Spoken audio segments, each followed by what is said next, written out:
Hey friends, welcome to the Swing My Heart podcast with your host, Nicole and Hannah. Come join us for some hopeful conversations about heartfelt entertainment that makes your heart swing. Hey Chessies, we are back for another episode, and today we will be chatting about season 6, episode 4. That's all there is to that. Sarah and Kevin come together with exciting news. Connor and Margaret's law firm struggles to make ends meet.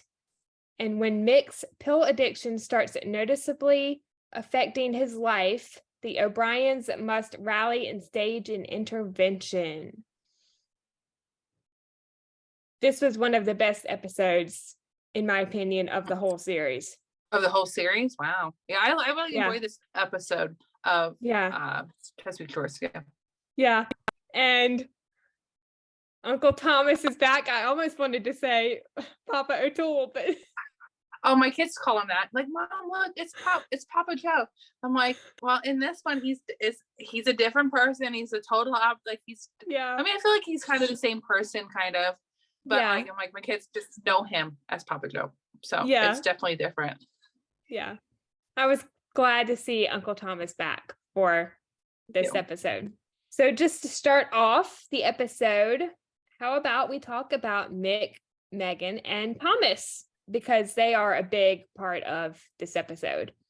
They have a lot of scenes, especially Mick. Yes. Right out of the gate, we see Mick meeting with a doctor, and we know that it's not his regular doctor from what he says at the appointment. Mm-hmm. He got his cast off, but claims he's still in pain and asks for more medication.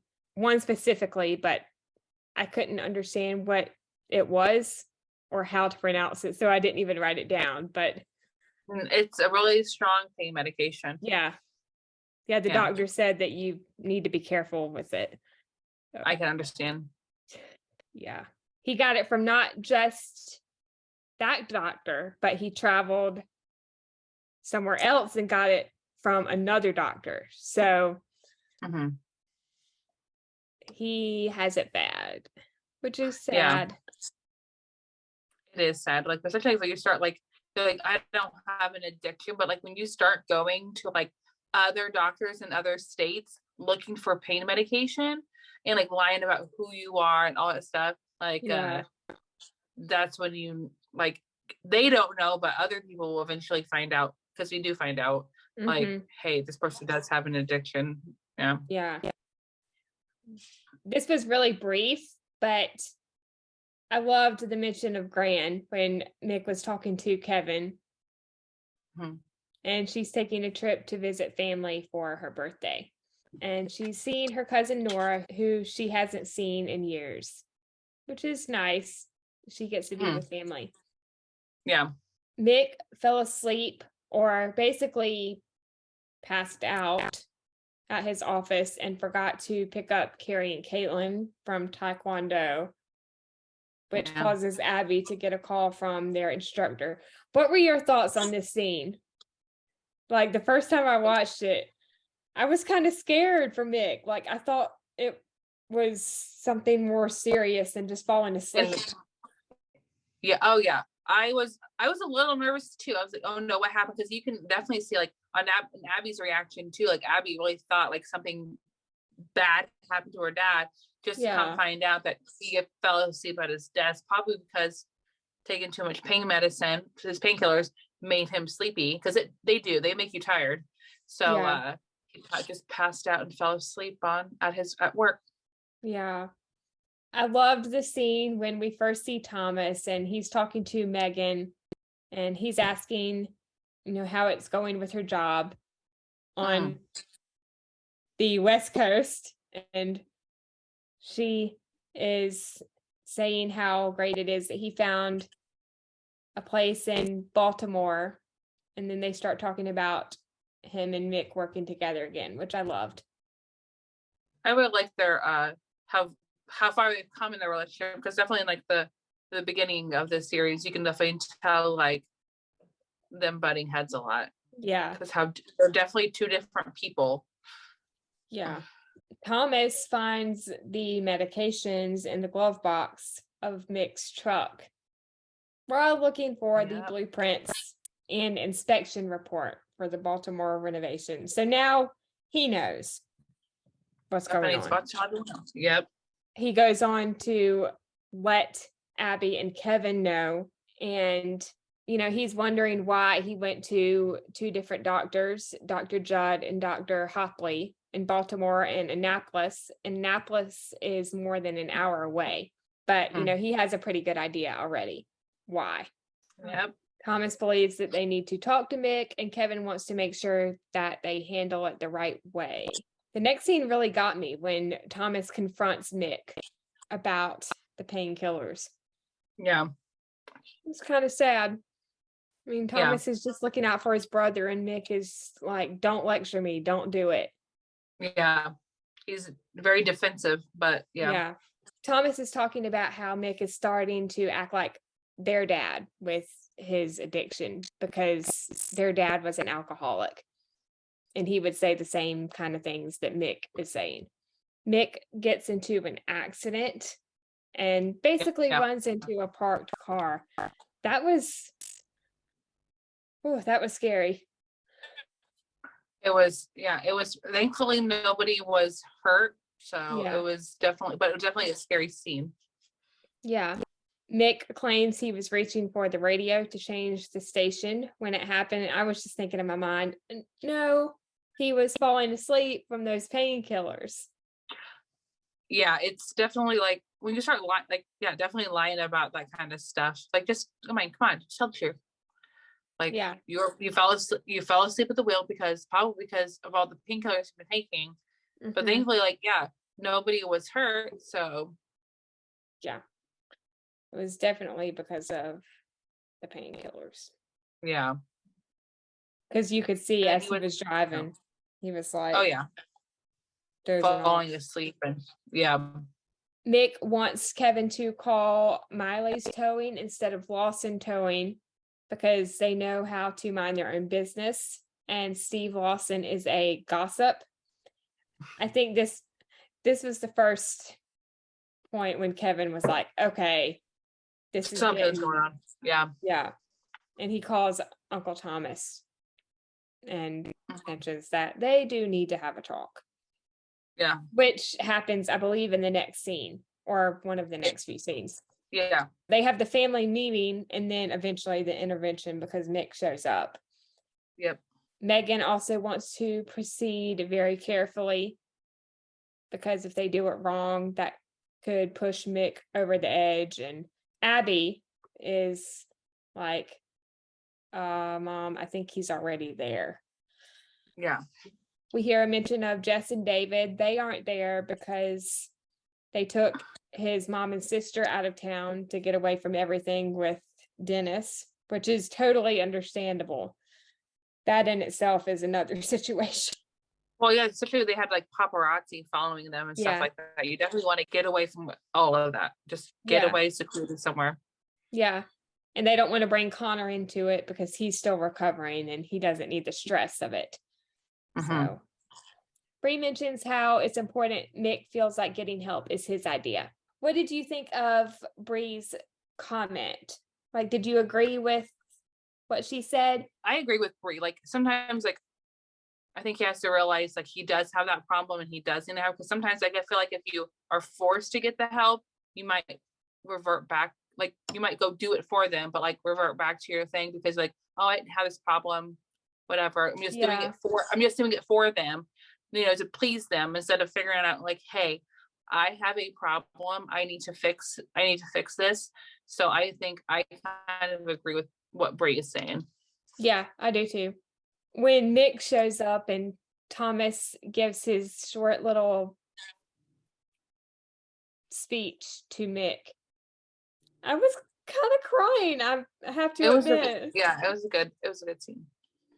Thomas says, Mick, everyone in this room loves you with all their might. And that's why we can't just hold our tongues and watch you go down this slippery slope that has destroyed so many lives. It was, And then, Kevin goes on to mention how he's seen a lot of things with people taking painkillers and addiction, which is sad. Yeah, and because he said like, oh, I've only been taking them for a few weeks, and like he's like, it took my friends 2 days to get addicted to these, because I'm Yeah. sure like, yeah, I'm sure it doesn't take that long to get Yeah. addicted to this kind of stuff. Yeah. Nick doesn't want to hear any of it, and he basically storms out, and Abby and Kevin follow him outside, and Kevin says something along the lines of, you can't just storm out and think that this is over, because it's not. And Oh yeah. Nick says something about how they basically gave him to the wolves, I guess, because everyone was coming after him. And Abby says, wolves, those people in there love you and care about you more than anything in the world. Are you really that blind? You did not raise me. You didn't raise any of us to pamper or beat around the bush. If I was doing what you were doing, you wouldn't put up with it for a second. And if you're not going to do it for us, then at least think about your grandchildren. Right. And he still won't admit that he has a problem and wants to be left alone. Oh, Nick. It's I'm sure it's tough for anybody who has an addiction to admit that they have.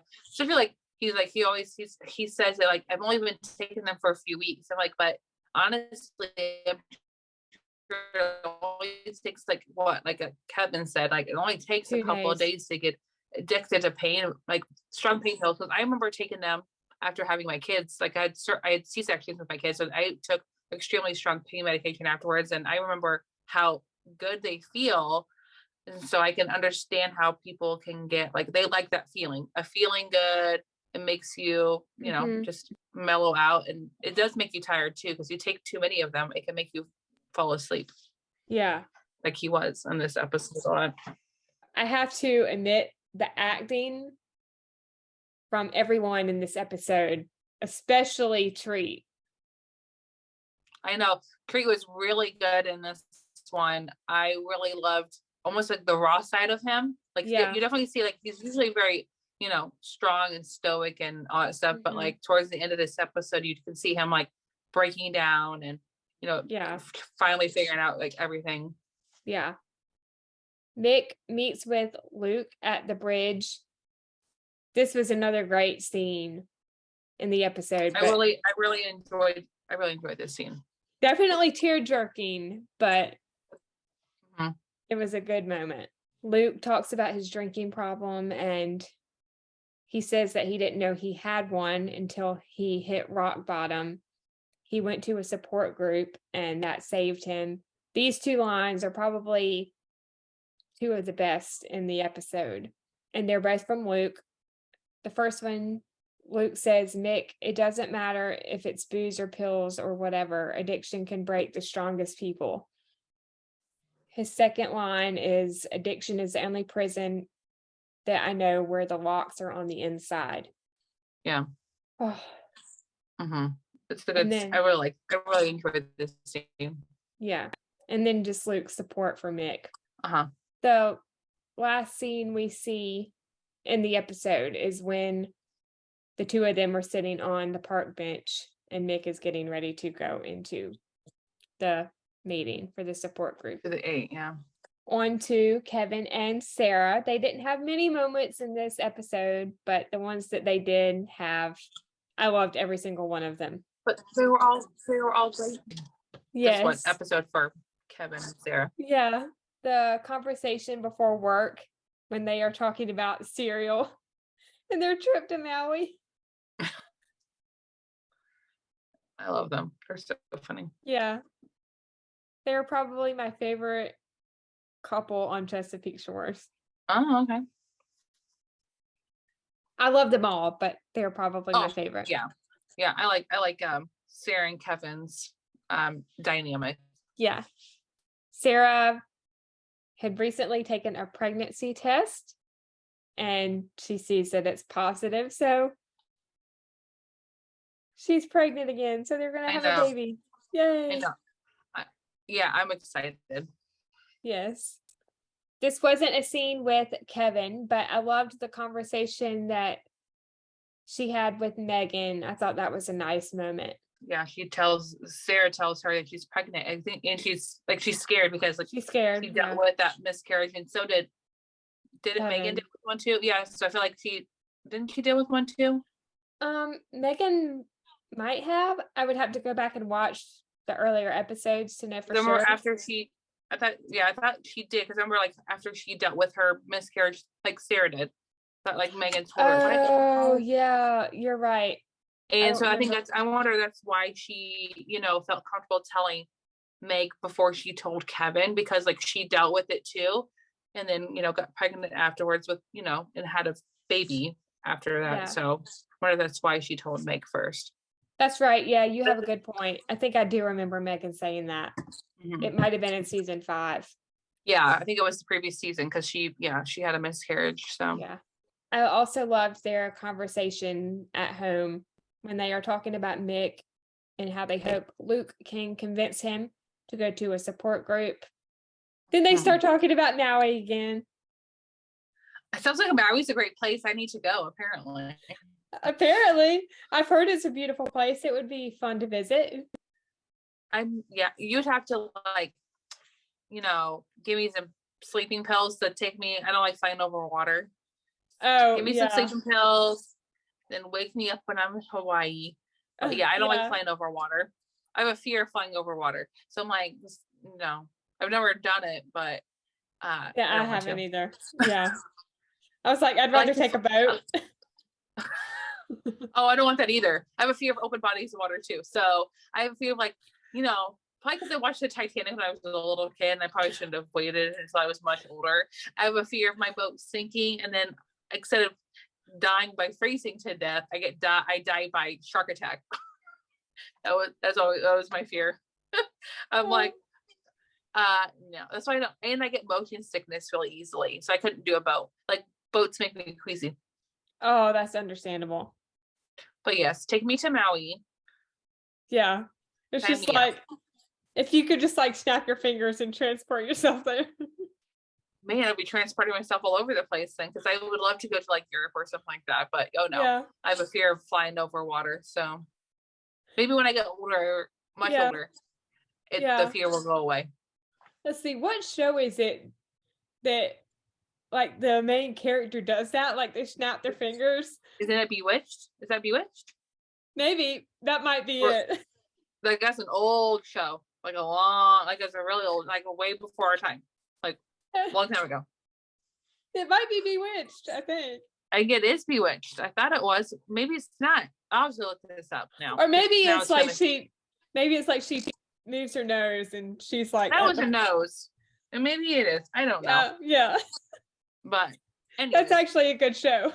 But it wouldn't be just to snap your finger and airplanes wouldn't exist then. Because who would need an airplane when you could just do this? Yeah. This is one of my favorite moments in the season when Sarah tells Kevin she's pregnant and his reaction. He was super excited. It was so sweet. I love how he says, "Oh, now I love Maui." I was like, wow. Dang. It was really funny. Yeah. It was really a sweet moment. I love that moment between them two. So I think she had a great outlook when she says that she's determined not to be terrified or stressed by the what ifs and to just stay positive. Right. We get a little bit of Carrie and Caitlin in this episode, which I loved because we don't see a lot of scenes with them in the show, but the ones that we did see in this episode were great.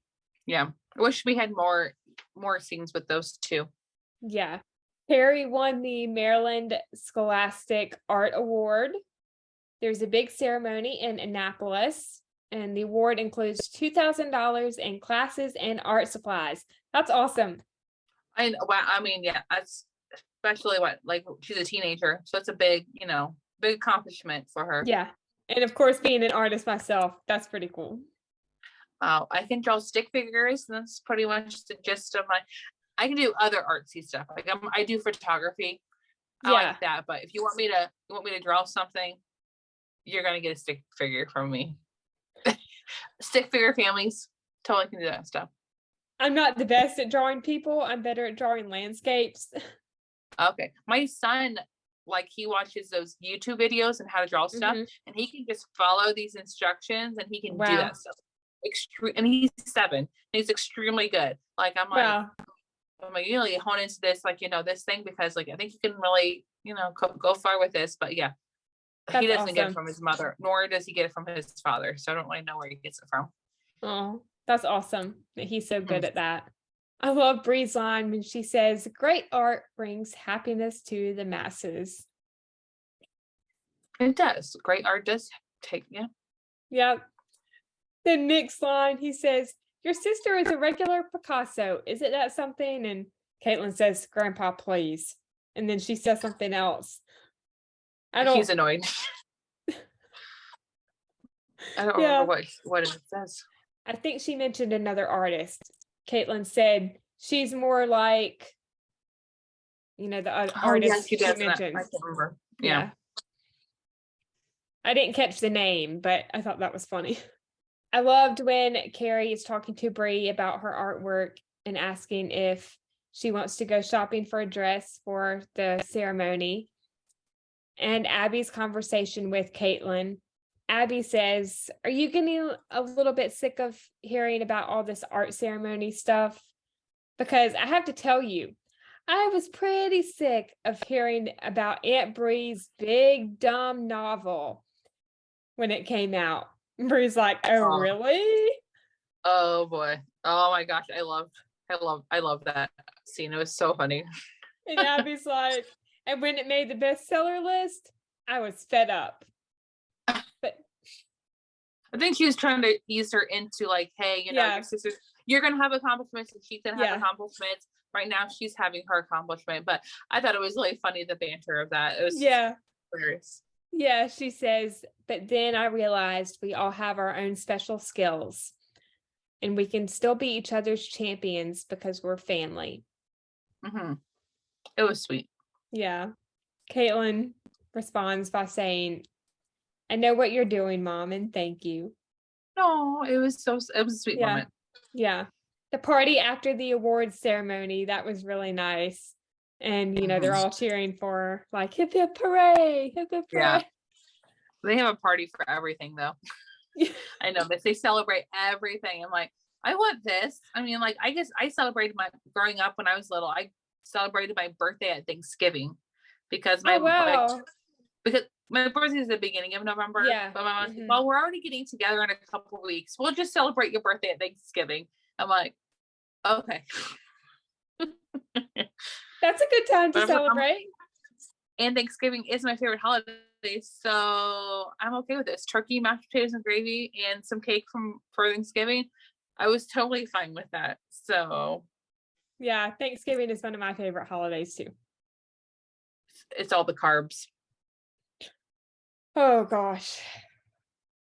It is. It's all the carbs. I always feel so full after. Oh yeah. Thanksgiving That's dinner. why like Thanksgiving is my rolls, mashed potatoes, gravy, turkey, pumpkin pie. It's literally like because like I think we our family, we really go all out for Thanksgiving, and then like Christmas, my mom's like, all right, we're just having appetizers and like soups, like something like easy to make, because like so it's a little bit light of an affair for our family. Yeah. So yeah. What is your favorite Thanksgiving dish and your favorite Thanksgiving dessert? My favorite dish, mashed potatoes and gravy. And then my favorite dessert, it has to be pumpkin pie with like a lot of whipped cream where you don't see the pumpkin pie. Just cover it. Oh goodness. Cover the whole thing. I'm like my mom. Like, and it has to be like the Cool Whip, like you get in the freezer section. It can't be like the canned whipped cream.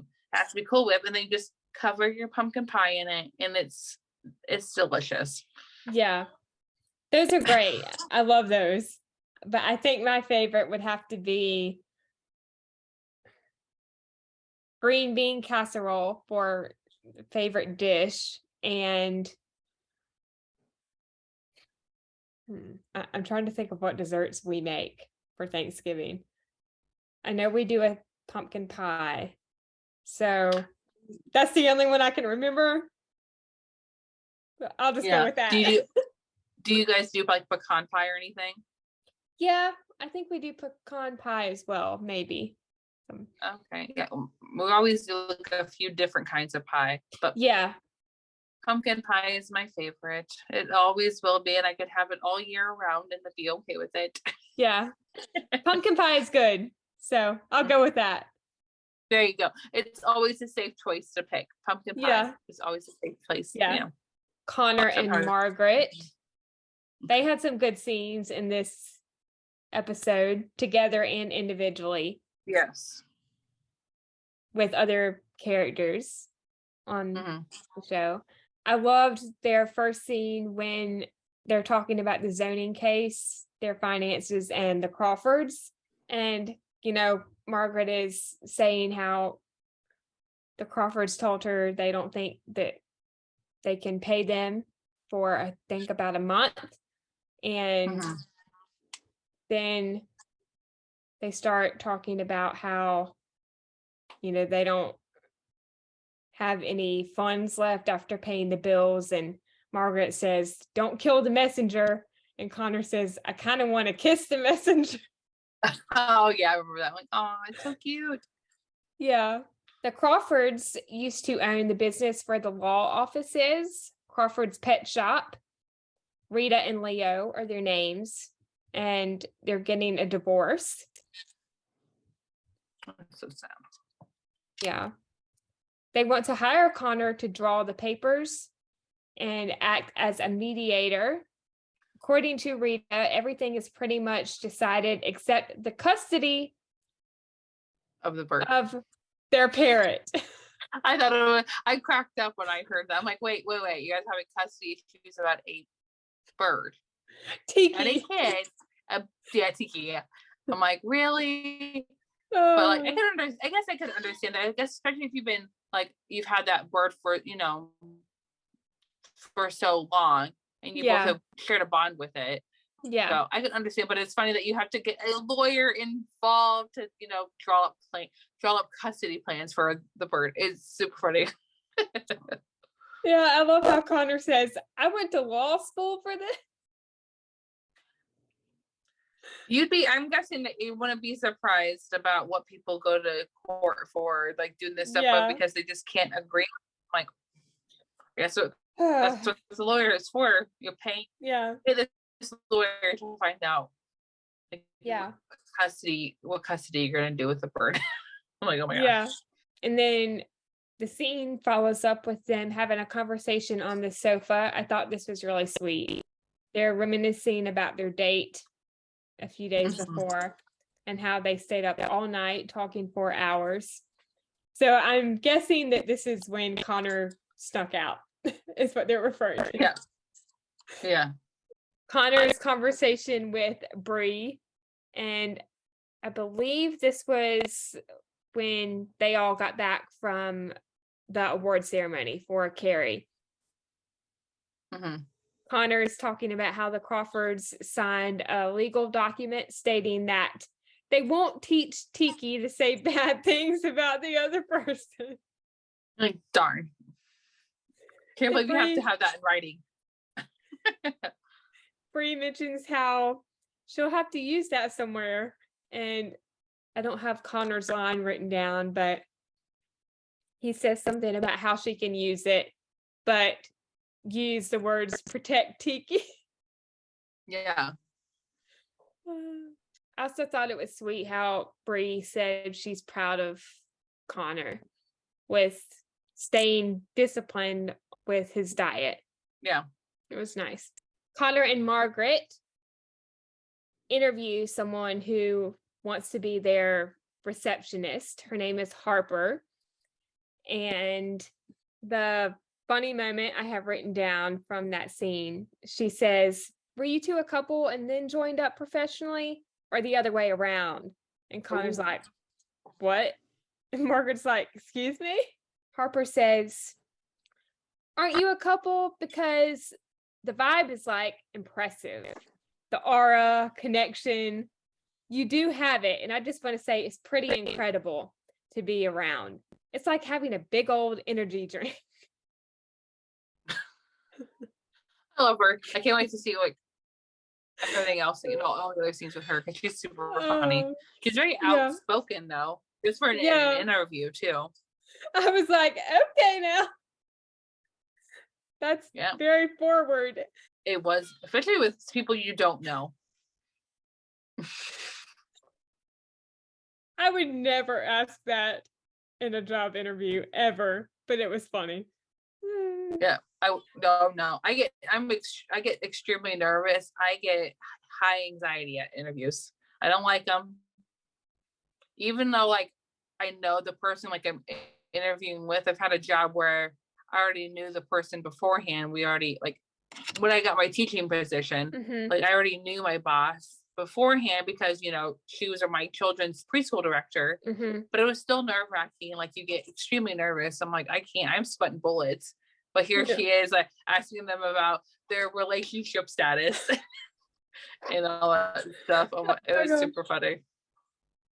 I can say that I've never had a job interview where it's two people. It's just been one person for me. Yeah. My husband has sat on a team of people interviewing one person, like where his job is. Like he'll there's like 4 or 5 people interviewing one person. So that's got even more nerve-wracking for people. I'm like, I get one and I'm like sweating. 4 people, I'd be like passed out. Like no thanks. But I've never had 2 people before. I've had 1. Yeah, just one. Like for my part-time job at the restaurant where I was a service assistant or a host, I knew the manager like before I even interviewed for the job. I think he was actually the one that gave me the application to work. Here you go. It's because my mom and my dad and I, on the very first night the restaurant opened, we were there. We went to dinner there. And we just continued going to eat there. So we were regulars and got to know the general manager. So we went there on my 18th birthday too, and he gave me an application. On your 18th birthday? Happy birthday. You're an adult now. Here's an application. But it was a great job. I enjoyed it while it lasted. So I worked there for about 9.5 years. So June of 2011 to February of 2020. So right before COVID hit. Okay. After that interesting interview, Harper leaves and Connor and Margaret, have a conversation. They decide to hire Harper and decide that they are now officially a couple. I thought that was really sweet. Like, so like, are we dating? Like, I guess we are. I mean, like, you guys stayed up all night together talking. Yeah. It's official. Yeah. And she said, I love you to him before they made it officially that they're dating. So, yeah, that was sweet. Luke and Bree. I loved when Bree is finishing up her class and the conversation she has with Luke. I thought complimenting her students was really nice, and it was on their originality in their writing assignment. She says, be yourself, everyone else is already taken. And she was quoting Oscar Wilde. I like that quote. I do too. Yeah, that's one of my favorite quotes. After they leave the classroom, Bree starts talking about the downside of being a teacher. She has 25 writing assignments to read and grade. Oh, I can't imagine. Especially in college, like when you had to write, like, I don't know, like 5-10 page papers. Imagine like your teacher having to grade 25. And also on top of that, like that teacher also probably taught that class like multiple times. So, grading I don't grade papers, thankfully. I just give my kids, my students, a sticker. Like, oh, you did a great job. Here is your Yeah. sticker. That is my Yeah. grading. I'm like, but I couldn't imagine grading 25 English papers. That sounds like a That lot. would be a lot. Yeah. So it's a lot of work because you got to make sure, like, what are they spelling it correctly? Are they using correct grammar? Are they plagiarizing? Are they using the sources correctly? Like, all this you have to think about as you're reading their paper. I'm like, my brain would hurt. Yeah. I totally respect teachers and all that they do. Like, they work hard. Yeah. Oh yeah. They deserve more respect than they're given because Oh yeah. They totally. They think, a lot of people think it's like I mean, granted, I guess teach preschoolers, but I mean, in the sense, it's a lot of work too, in a different way. But like, oh yeah, people are like, oh, it's like, especially preschool, like, oh, it's such an easy job. You're just going to play. I'm like, it's not always fun and play. Like, there's a lot in the background that you don't see, or parents don't see what we're doing in the classroom with the students. So yeah, teachers are, taken for granted, I think, sometimes. yeah. And there's usually always that student that gives the teacher a hard time, and I'm just like, Oh, we have a few. Thankfully, in my classroom, I have a pretty easy. I mean, they're 2-year-olds, so they're gonna be like squirrely and then like doing stuff, trying to figure out their boundaries. But when you get into the older ages, like I help teach in the 3-year-old classroom in the afternoon. But like, some of those kids, they know that they're pushing your buttons. They do it on purpose. You're gonna be a great politician someday because you just love to argue with us. We have a few of those kids. Yeah. There were a few people in my class that sometimes would give the teacher a hard time, and I'd just be like, oh yeah, I had classmates. So I'm like, just let it be. especially in yearbook. I mean, yearbook wasn't a class when I was a senior, but like, I got credit for it, but it was like an elective, I think. Yeah. So that was actually one of my favorite classes. And then we had senior exhibition, which is basically like, I don't know what they call it where you are, but it's basically like your senior project where you have to come up with a thesis and like a presentation about a topic. I'm thankful we didn't have to do that. Nope, we didn't have. Wait, is that like the whole, like, you're just your senior year? You have to do? Is that like in a certain class? Yeah, it's like the whole year. It's a class that takes up the whole year. No, we didn't do that. Yeah. Maybe I'm thankful for that. Thankfully, Indiana doesn't have that kind of. Well, maybe like in my school, but I don't think I've ever even heard of that in other friends' schools. So that's probably something new. Something new. Huh? Interesting. It was a lot of work. I'm glad we didn't have to do that. It's like too much work. You had to write a paper, I believe, about the topic that you chose, and I think you had to create a website or a blog. Okay. To go along with that. And on top of that, you had to create like a printed version of whatever you were doing. Like for me, my senior project was on magazine publishing and the difference between print and web. So I had an online version of the magazine, and then I had a printed version of the magazine. Oh, okay. Man, that sounds like a lot. I think like you had a whole school year. But like, dang, no, we didn't do that kind of stuff. I remember like we had to write like a 15-page paper in my like English class about something. I do like I think mine was on like World War II, but like I don't remember. But like, oh my gosh, no, it was a lot of work, but it was fun. That sounds like a lot of work though. And then on top of that, I had to write a paper, like I mentioned, about the difference between print and web. But yeah, man, you had a whole. Wait, how many pages did your paper have to be though? Oh gosh, I don't even remember. I'm just gonna guess because it's been about 10 years since I graduated high school. So what year did you graduate high school? 2012. Okay, so you're only 4 years younger than me. I graduated in 08. So yeah, not too much further. But no. I think it was at least 10, maybe. It was long. Like it had to be a long At least paper. we had a whole year though. I remember like my teachers giving me a 15-page paper and be like, all right, you have like 3 weeks to finish your assignment. I'm like, okay, thanks.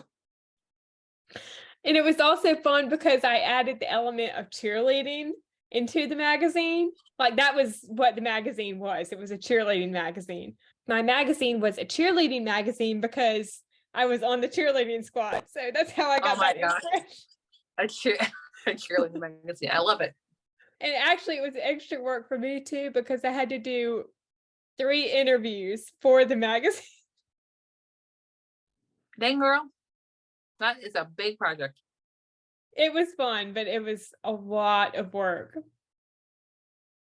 A lot of work. I think I still have it somewhere. I'll have to show it to you sometime. You still have a project from like 10 years ago. That's crazy. I don't keep every single one of my projects, but that was a fun one that I always want to keep. So I keep a few of my kids' stuff. Like, Mom, save this from my. I can't save everything. I'll keep a Yeah. few of your school stuff, but yeah, like I can't save all your stuff.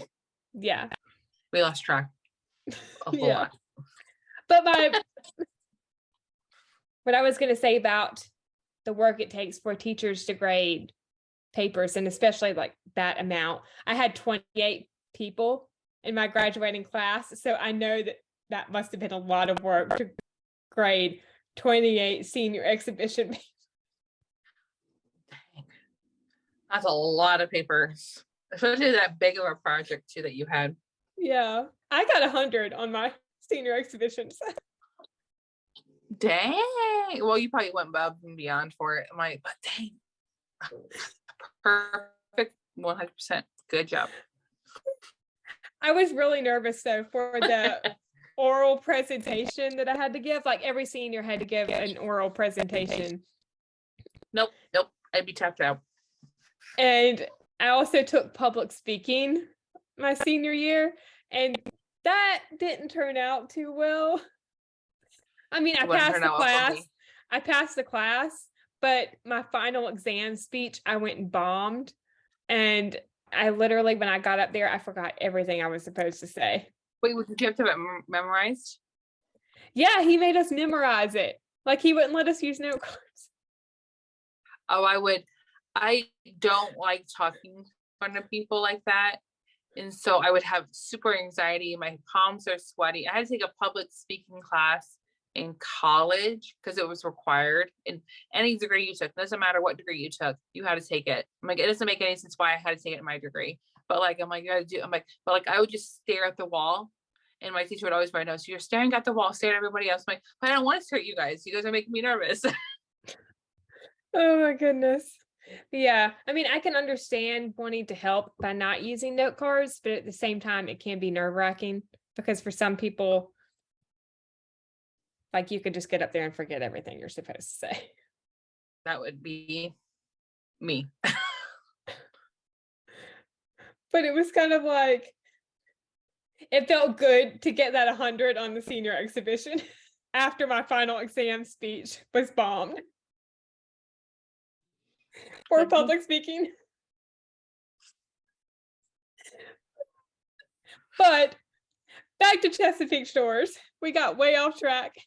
But yeah, Luke tells Bree that his apartment still has busted pipes, and now they found black mold under the floorboards.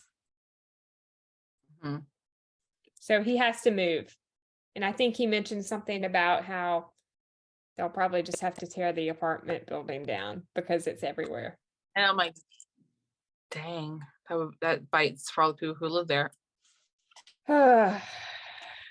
Luke and Bree's last scene for this episode I really loved, and it was when she was defending him after apartment hunting, which that turned out to be unsuccessful. She says one place was so happy for him to sign the rental agreement until they found out he was convicted of a felony. Yeah.